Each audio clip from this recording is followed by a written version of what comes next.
Testing.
Yes.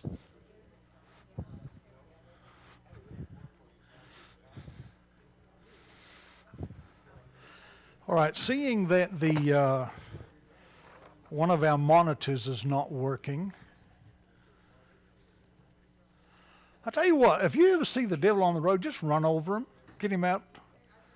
He messes with our ice machine, he messes with our AV booth. Turn to Ezekiel chapter 1. And while you're not doing anything in class, draw me a picture of what Ezekiel sees. All right, what a great, great time we had at the Memorial Day. Charles had to go on medicine because he lost the ice cream contest.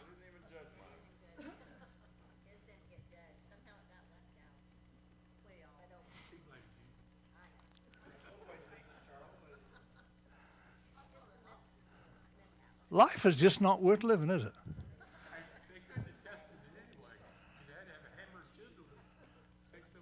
That's the way ice cream is supposed to be. I'm going to have some tonight. What time? Darlene came in third. They've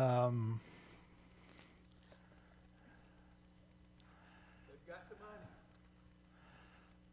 The missionaries. Yes, each one of the missionaries end up with about 3,000, right? And then we always hold back one section of it, like we had the Brazilian come through, or we have had those that of our number that were going on mission trips, and we would help with that. So you were very generous with 21,000 this year. But enjoyed the Memorial Day. It was good. All right, on the green list, let's remember dear Sister Rose, going through a lot of eye problems. And are you doing most of the driving? That must wear you out, Wayne.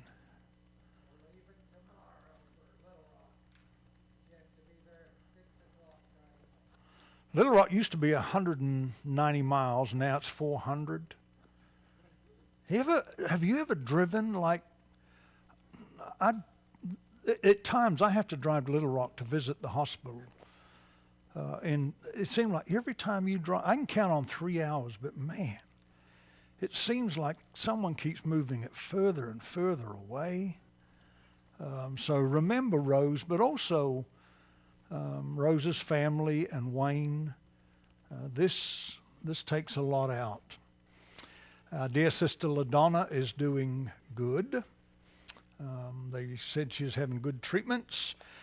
The Church of Christ Disaster Relief Group out of Nashville is coming down to Rogers. On the green sheet, you will notice that they're asking for help, but also Patrick is looking for 7 people for the next 2 Fridays from 5 till 8. And we've done this before at Benton. of Bentonville. We went up there and helped give out supplies to people that needed it. Cam, Kylie, and Autumn are expecting a new addition.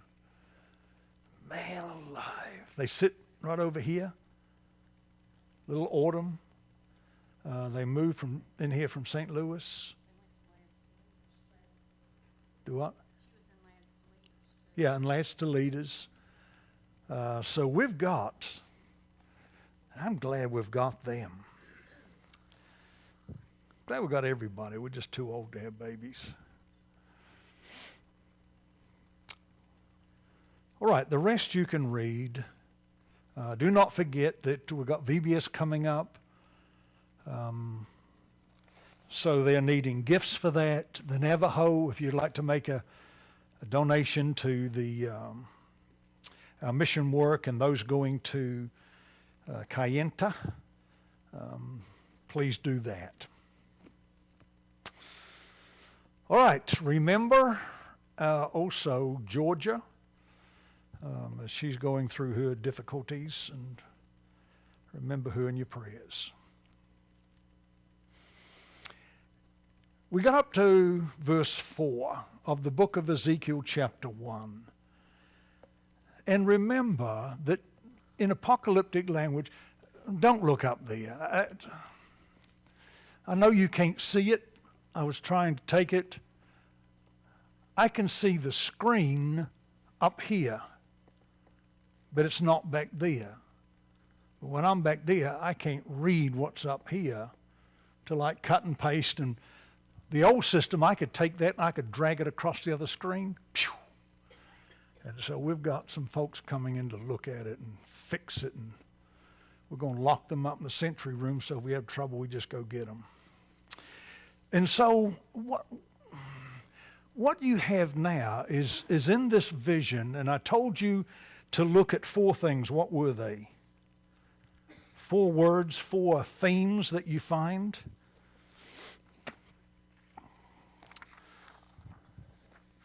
And I hope you read it. This is going to make no sense. And don't ask me how in the world in the other class they're already in Isaiah 30 and 31. It's one thing to run over things after you've had a study. But we are the children of God, and we ought to have a tremendous interest in God's Word. And you may, there are books that I have to read a couple of times before it sinks in. And I'm talking about secular books, commentaries and stuff like that. And so you're not going to get Ezekiel first time round, but I believe it's incumbent upon us to know the book. 4 things were 4 living creatures, Right? the wheels, Right? the expanse, Right? and the throne. Tell me what they are. The 4 living creatures are really weird. They got 4 faces. All right. And we dealt with that last week. And if you just hold up a little bit, because that's what we're going to kind of see. I don't know if you can see it, but what you'll see is down on the bottom, you'll see these 4 living creatures. What's the difference between, what is a seraphim? Of course, the great thing now, you've got cell phones. And I see you while I'm preaching, you checking me out. But what is a seraphim?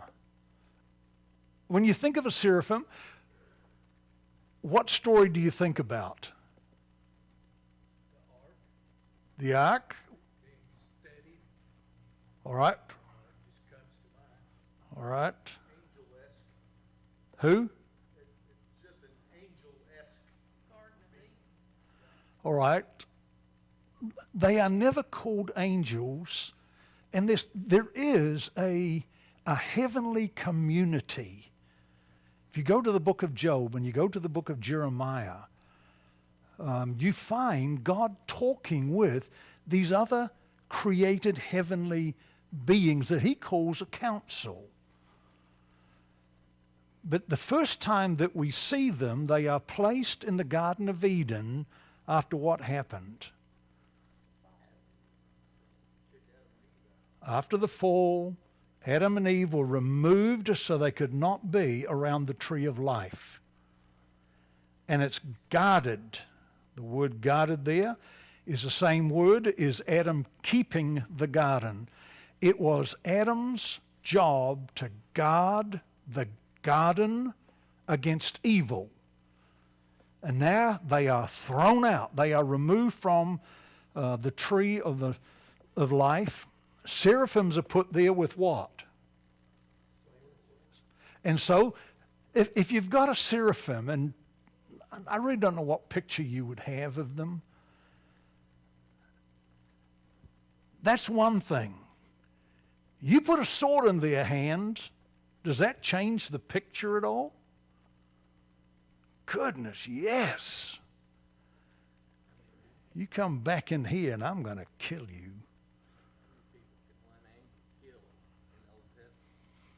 I think it was 486,000 with one sword. No, I don't. And you have great pictures like that the Lord could have called down legions. But a seraphim basically is a messenger of God. He is a worker of God. And so what, if you can see that, and I just left up there because I've got to take it down, but it's pretty good. So you've got these seraphim, and each seraphim is man-like. They have 4 different heads. They have 2 wings, one that covers the sides of their body and one that they use for flying. And you say, well, where does that? If you go on down towards the end of the chapter, I believe in verse 24, Ezekiel says, I heard the sound of their wings. And so they are beneath. Then you have this enormous expanse that they talk about being like and the color of a very precious stone. With the seraphims, you have wheels within wheels that have what? That have eyes. It doesn't tell us particularly what these are, but when you think about a wheel within a wheel, what pictures, what thoughts come? I mean, these words were used for a purpose. Then you have this great expanse. You have the wind from the north. You have the fire. You have the throne of God above that expanse, and then God's on it. God, and one lesson that we need to learn from this is God is over all. He is on the throne. And so let's begin reading in. Do you have any questions?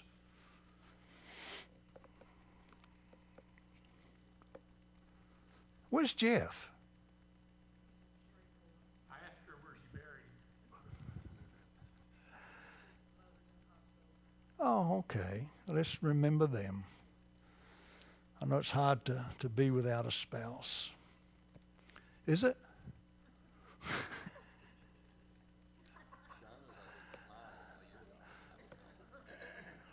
Oh, listen, Brett, I had it with Donna almost dying with COVID. I didn't get to see a lot of that. I was going through COVID. But Saturday morning, Donna got up, came, sat in a chair. We talked a little bit, and then I came down here and did a little bit of stuff. Got some wings and sweet potatoes and everything. And when I came back, I was talking to her, and all I got was, and I thought, well, she's asleep, half asleep anyway. And the more I talked, I realized something bad was wrong. And I got her up in the chair, put her shoes on, and I told her I was calling 911. If you have parents that have had a stroke or someone that's had a stroke, you talk, but there's nothing there. It scared the fire out of me, wore me out just dealing with it.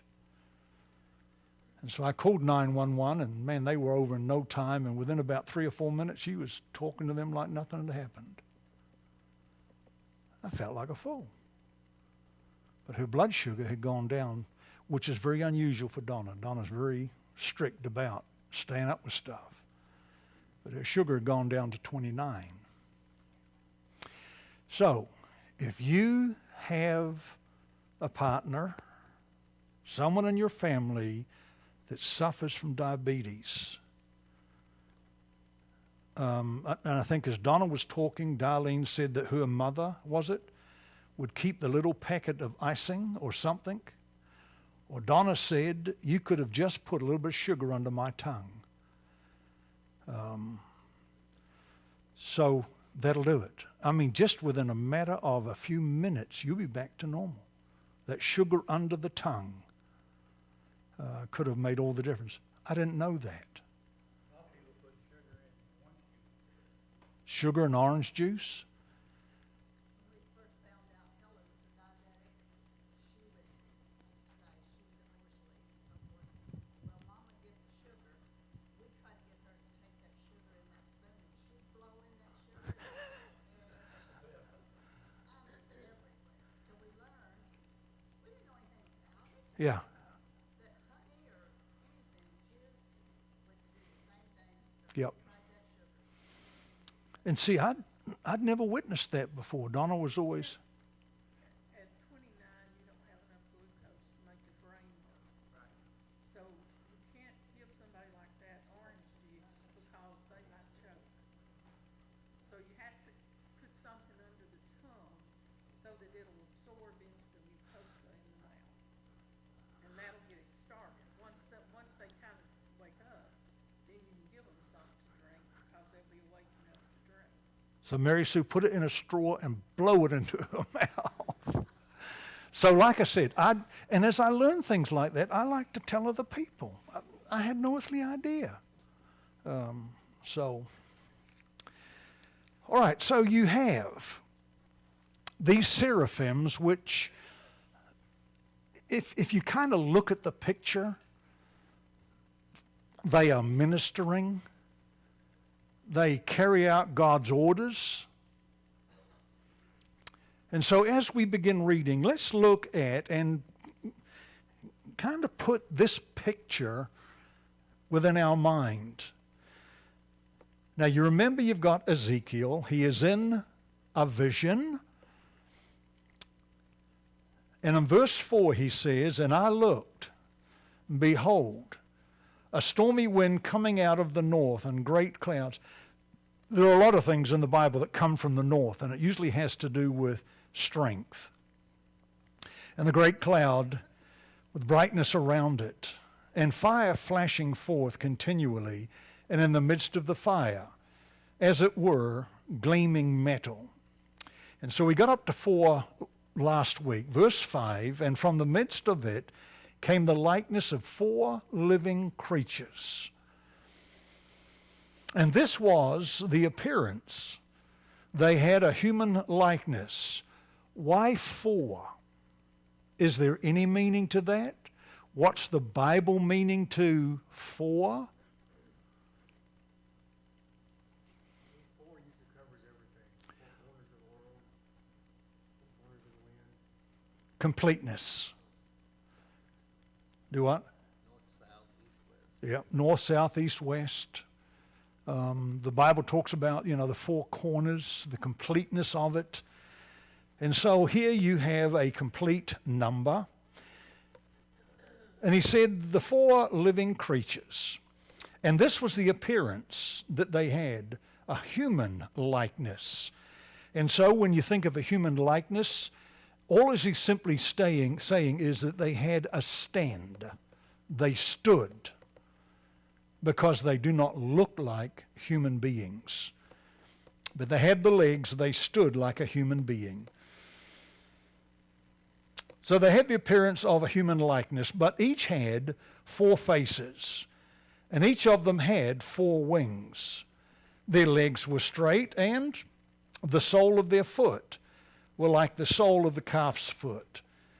And they sparkled like burnished bronze, and under their wings, on the 4 sides, they had 4 hands, and the 4 had their face, and their wings thus. Their wings touched one another. Each one of them was straight forward, without turning as they went. What do you think about when you think about that figure?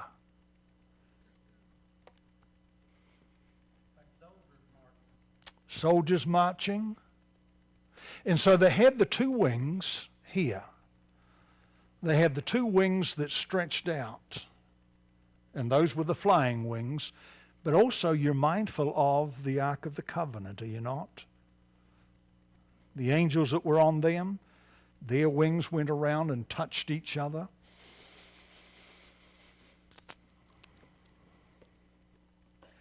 Each one of them went straight forward without turning as they went. As for the likeness of their faces, each had a human face. When you think of the human, what do you think about in God's creation?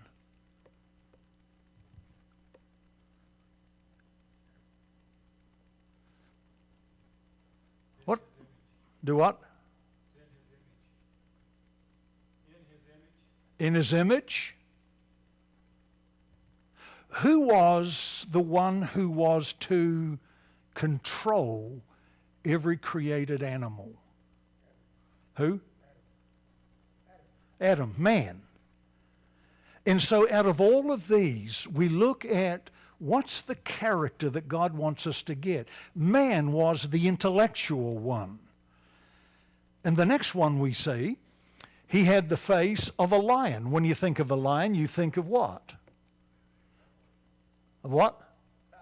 Power in the animal world.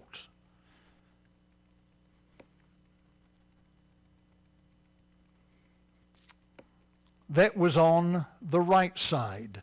And the 4 had the face of an ox on the left side. What do you think about an ox? Strength and power. And all of these are describing the nature and the character of God seen in these seraphims. And then the face of an eagle. What do you think about when you think about an eagle? Majestic. I can see an ox every day. A lion captures my attention. But man, when you see an eagle, have you ever seen an eagle in the wild? I saw one in Tiptonville, Tennessee. No, in Florida. I saw, as I was going fishing, I saw one in a field down, and I'd never seen one on the ground. And man, I was able to back that boat up, turn around, and go back and think, is that really what I saw? Because they have an osprey that looks a lot like it. And then went out fishing, and there was 4 males and about 5 juveniles, the young ones that didn't have the white head. And man, it makes the whole world stop while you observe it. And so these faces are for a purpose. Such were the faces, and their wings were spread out above. Each creature had 2 wings. Each of them touched the wings of another, while 2 covered their bodies. And each went straight forward. Wherever the Spirit would go, they would go without turning as they went. What do you learn from this verse? You're talking about the movements of the seraphims, God's servants, God's creatures.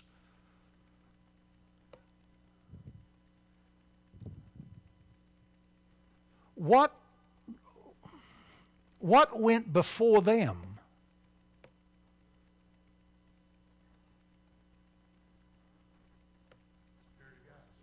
The Spirit. What was inside of them? The Spirit. And so again, you see, God is in control. Verse 13. As for the likeness of the living creatures, their appearance was like a burning coal of fire. Usually, something that's burning, verse 13, is associated with God's judgment. No one in all of the earth is ever going to pass the judgment of God. And so here, when you see the fire burning, it usually has to do with judgment. Like the appearance of torches moving to and fro among the living creatures. And the fire was bright, and out of the fire went forth lightning, again judgment. And the living creatures darted to and fro like the appearance of a flash of lightning. Simply, they did God's work. And then the idea of these wheels. Verse 15, now as I looked at the living creatures, I saw a wheel on the earth beside the living creature, one for each of the four of them. And for the appearance of the wheels, their construction, their appearance was like a gleaming beryl. When you think about these gems, what do you think about? Beryl.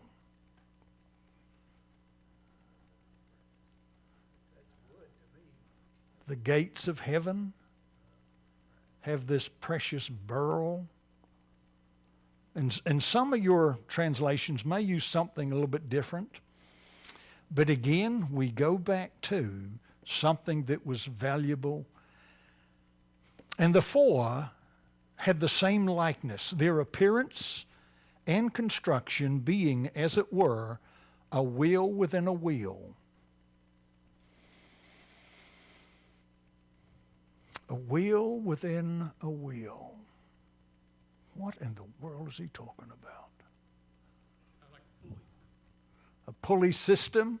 pulley system? Continuous? One wheel within another wheel, this wheel going in this direction, this wheel going in that direction, having eyes. In other words, there was no need for them to turn. There was mobility there. Again, the presence of God is working in their lives. Verse 18. And their rims were tall and awesome. They captured your attention. And the rim of all four were full of eyes all around. Again, what do these eyes represent? I mean, there is no exact, this is what it is, but what do you think about? You think about a wheel that is moving. If it wants to go this way, the wheel doesn't have to move. This wheel here takes it, and they're full of eyes. All seeing, all knowing, dealing again with things like the omnipresence, the omniscient, the power of God. And you see all of this in this picture. Beryl is any gem or mineral composed of beryllium, aluminum, silicate, and it comes in like 6 or 7 different colors. All right, again, a precious stone. You find the gates of heaven lined with different gems. And again, what would we use?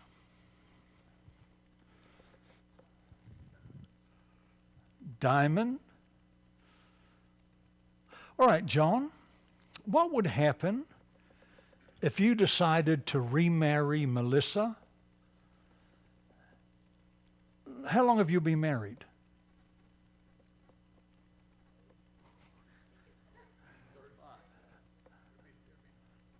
39 years. It seems like a year. But we're talking about someone who,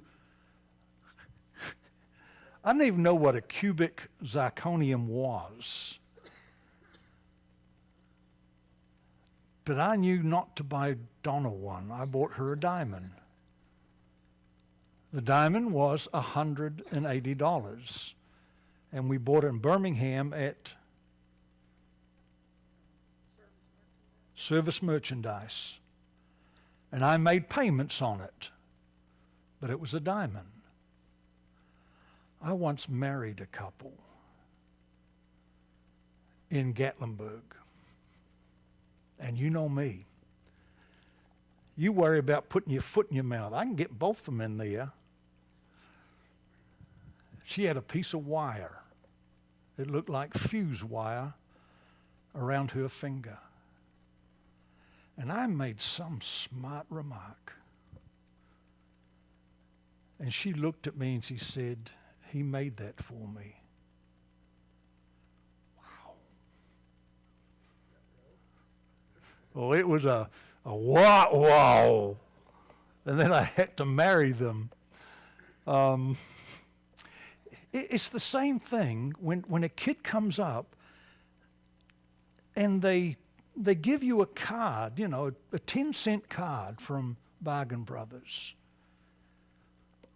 What's the important thing about? And this is true with anyone.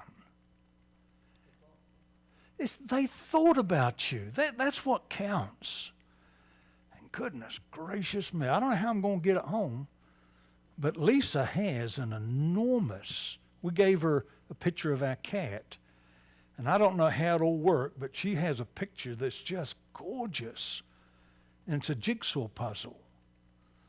I may even put it, when I get my smart toilet put in and stay in there for a couple of hours, I may just, but man, she thought about us. And that means so much. And so here, when we talk about diamonds, and we talk about pearls, these bring up pictures in our mind, and that's exactly what God is trying to do through Ezekiel. These things are precious, and they all look up to the majesty, and chapter 1 especially, and the glory of God is what chapter 1 is trying to get us to do, to lift him up and see him. Number 1 is a God of judgment. Number 2 is a God of grace. God is never through with us.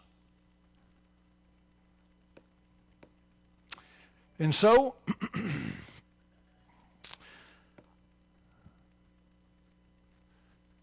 verse 18, and when the living creatures went, the wheels went beside them. And when the living creatures rose from the earth, the wheels rose.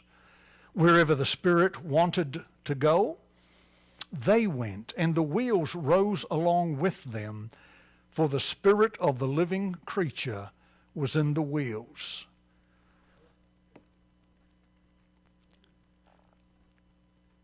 And then in verse 22, it talks about, and I want you to notice, I heard the sound in verse 24. And when they went, I heard the sound of their wings. And you're going to find things like this all the way through. I heard the sound like. When people talk about, well, there's going to be harps in heaven. Well, I don't know what's going to be in heaven. But most of the time it's not. I heard harps. He said, I heard voices liken as harps. And this tornado sound like a locomotive. Yes. Doesn't sound like a tornado. Doesn't sound like a tornado. Uh-huh. A tornado sounds like a locomotive. Uh-huh. A locomotive doesn't sound like a tornado. I don't know that the tornado has any other sound but a locomotive. Uh-huh. Because that's the only way people describe it. Okay. And so, Ezekiel is expressing what he's hearing. It didn't sound like wings flapping. It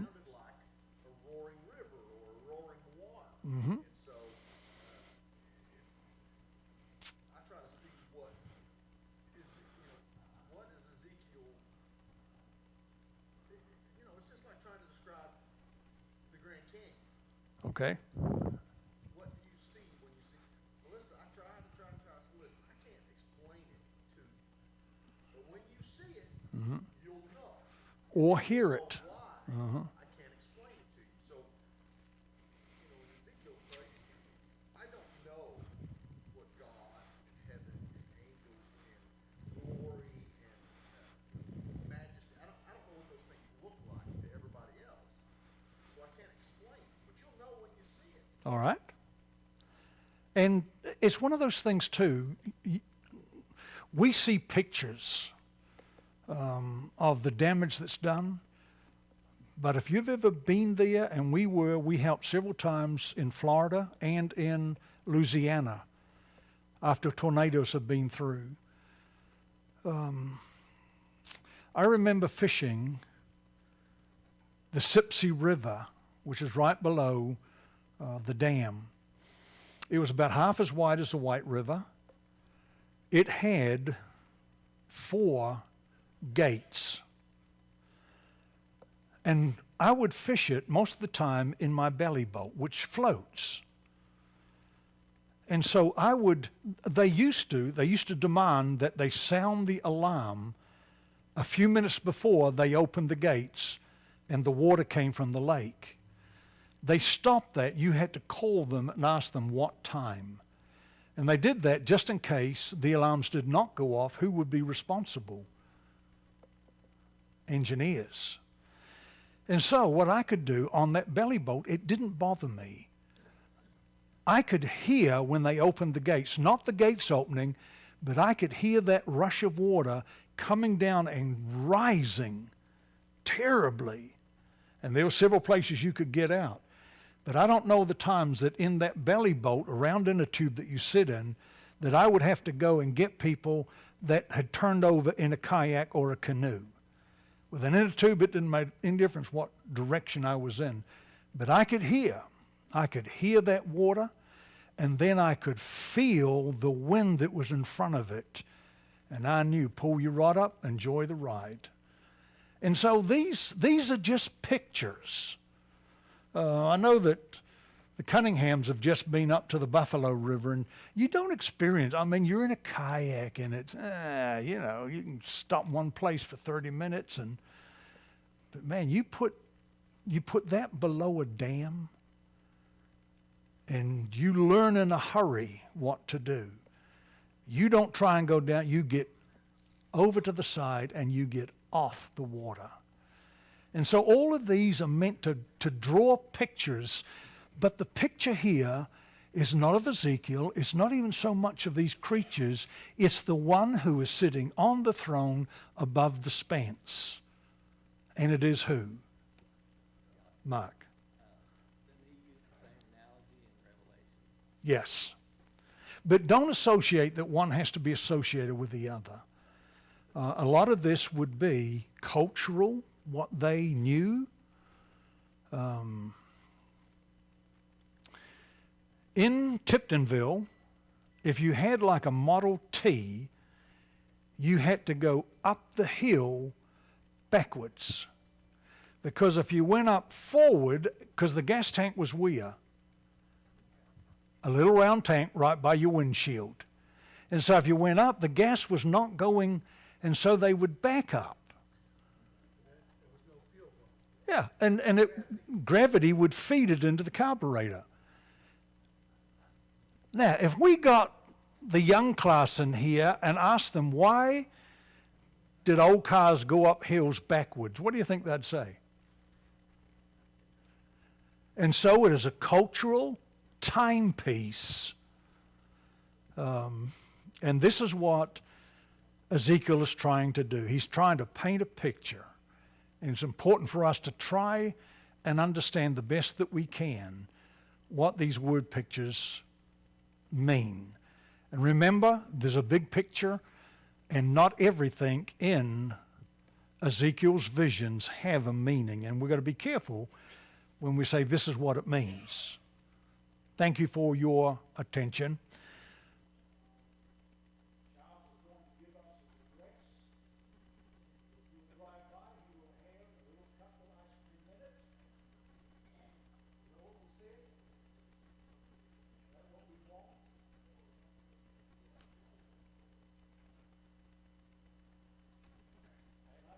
believe that Childs in the competition came in next. I believe